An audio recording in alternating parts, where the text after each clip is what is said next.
Assalamualaikum warahmatullahi wabarakatuh.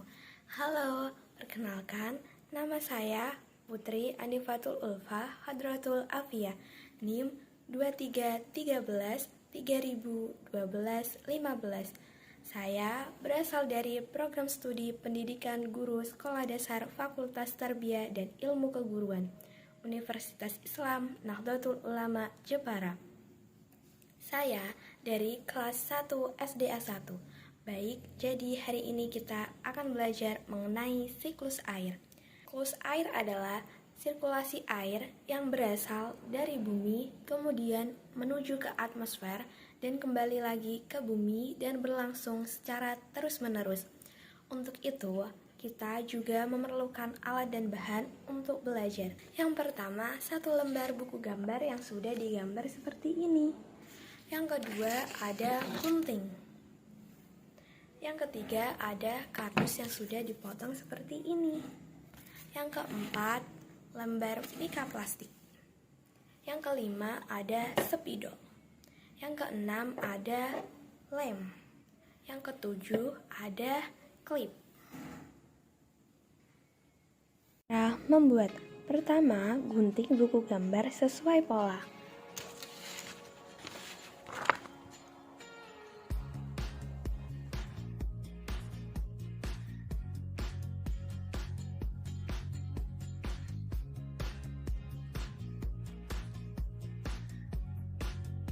Gambar pola di atas mika plastik, lalu digunting.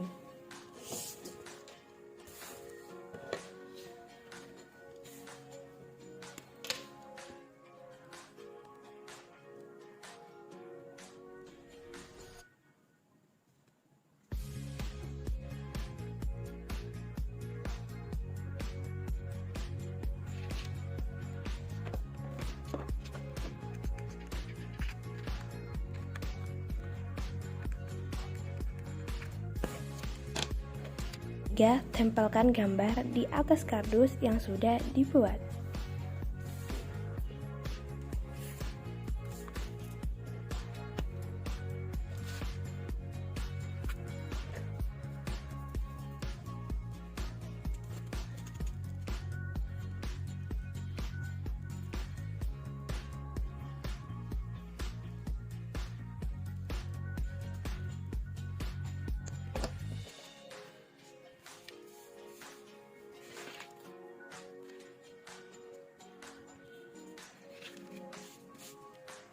Keempat, pasang mika dan klip.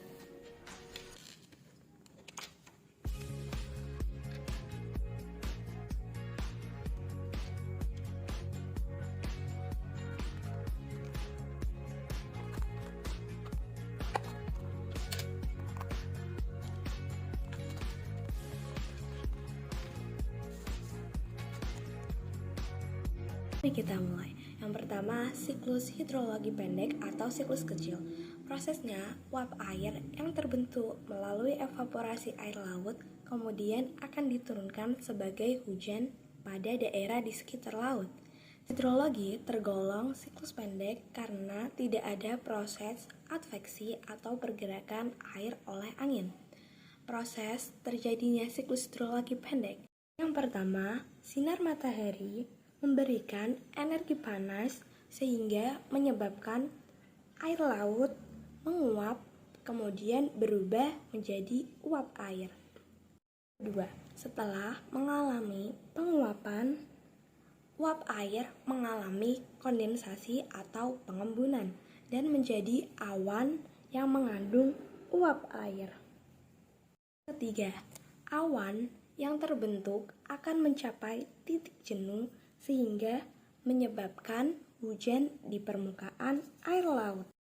Air hujan yang turun di permukaan laut akan mengalami siklus kembali, dimulai dari penguapan air sampai turun hujan lagi, dan hal ini secara terus.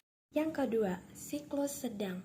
Prosesnya, uap air yang terbentuk dari proses penguapan air sungai, danau, laut, atau sumber lainnya yang mengalami kondensasi membentuk awan karena proses adveksi awan yang dibentuk terbawah oleh angin, kemudian bergerak ke wilayah di dekat laut. Proses terjadinya siklus sedang. Yang pertama, uap air terbentuk akibat proses pemanasan dari sinar matahari. Kedua, setelah proses evaporasi, uap air akan terbawa oleh angin dan bergerak menuju daratan. Ketiga, uap air akan berbentuk awan dan berubah menjadi hujan. Keempat, air hujan yang turun di permukaan akan menuju sungai dan mengalir kembali ke laut. Ketiga, siklus panjang. Siklus panjang adalah siklus air yang terjadi pada daerah yang beriklim subtropis, seperti musim panas, musim semi, musim gugur, dan juga musim dingin. Prosesnya, awan yang terbentuk tidak langsung diubah menjadi air hujan, melainkan membentuk hujan salju dan terbentuknya gletser atau bongkahan es. Terjadinya siklus panjang. Pertama, sinar matahari menyebabkan air laut menguap menjadi uap air karena proses pemanasan. Yang kedua, air laut mengalami proses sublimasi. Ketiga, proses sublimasi menyebabkan uap air berubah bentuk menjadi awan yang mengandung kristal-kristal es. Awan akan bergerak terbawa angin menuju daratan. Awan akan mengalami perspirasi, yaitu turunnya hujan dalam bentuk salju yang menumpuk akan menjadi gletser atau bongkahan. Keenam, gletser yang mencair akan mengalir ke permukaan tanah menuju ke sungai. Ketujuh, air yang mengalir ke sungai akan diteruskan menuju laut.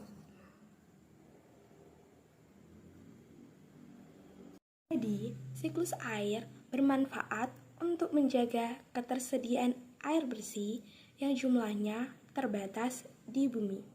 Siklus air mendaur ulang air secara alami sehingga air bersih tetap tersedia di bumi. Sekian penjelasan mengenai siklus air. Mohon maaf apabila ada kesalahan. Terima kasih.